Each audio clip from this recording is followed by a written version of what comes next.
আমাকে বলো, বলেন সুবহানাল্লাহ।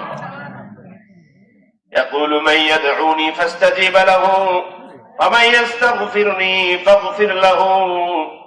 আল্লাহ পাক রব্বুল আলামিন দুনিয়ার নিকট আসমানে এসে বলে, তোমাদের কার কি সমস্যা আছে, কার কি দরকার আছে, তোমরা কে আছো অসুস্থ, কে আছো সমস্যাগ্রস্ত, কে আছো গুনাহগার, আমি আল্লাহকে বলো, আমি তোমার সকল গুনাহগুলোকে ক্ষমা করে দিব, আমি তোমার সকল সমস্যাগুলোকে সমাধান করে দিব, আমি তোমার সকল বিপদগুলোকে আমি কাটিয়ে দিব।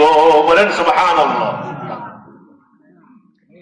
ইন্নাল্লাহা ইয়ানজিলু তাআলা, আল্লাহ পাক রব্বুল আলামিন প্রতি রাতেই দুনিয়ার নিকট আসমানে এসে তার বান্দাদেরকে ডাকতে থাকেন। আল্লাহ রাসূল সাল্লাল্লাহু আলাইহি ওয়াসাল্লাম বলেন, এই ক্ষমার ধারাবাহিকতা আল্লাহ রাব্বুল আলামিন কিয়ামত পর্যন্ত জারি রেখেছেন। কোন সুবহানাল্লাহ। আল্লাহর কাছে বলতে হয়। শুধু তাই নয়, রাতের বেলায় কি আল্লাহ ক্ষমা করে, দিনের বেলা কি আল্লাহ ক্ষমা করে না।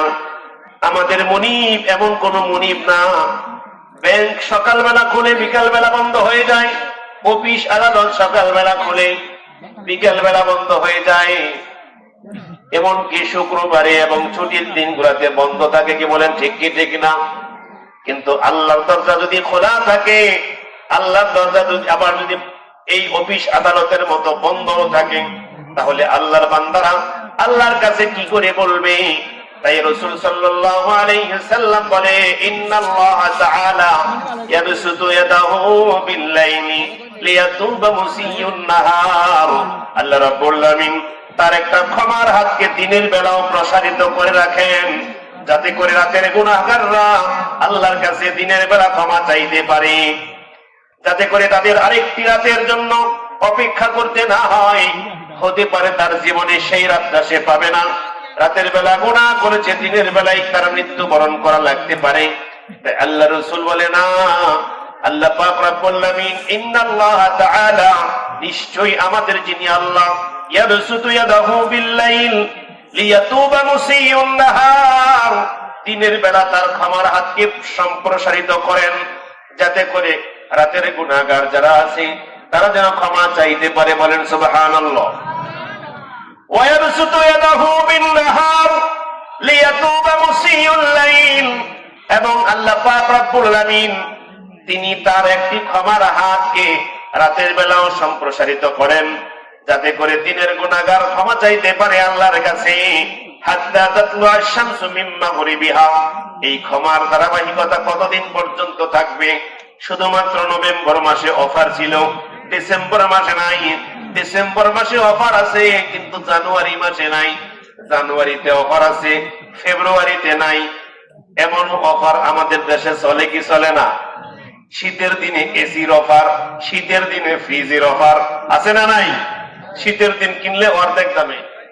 বন্ধুরা আমার, আল্লাহ রাসূল কয়, এই ক্ষমার ধারাবাহিকতা এটা কিয়ামত পর্যন্ত আল্লাহ জারি রেখে দিয়েছেন। সুবহানাল্লাহ। কোন দিনের বেলাও ক্ষমা, রাতের বেলাও ক্ষমা।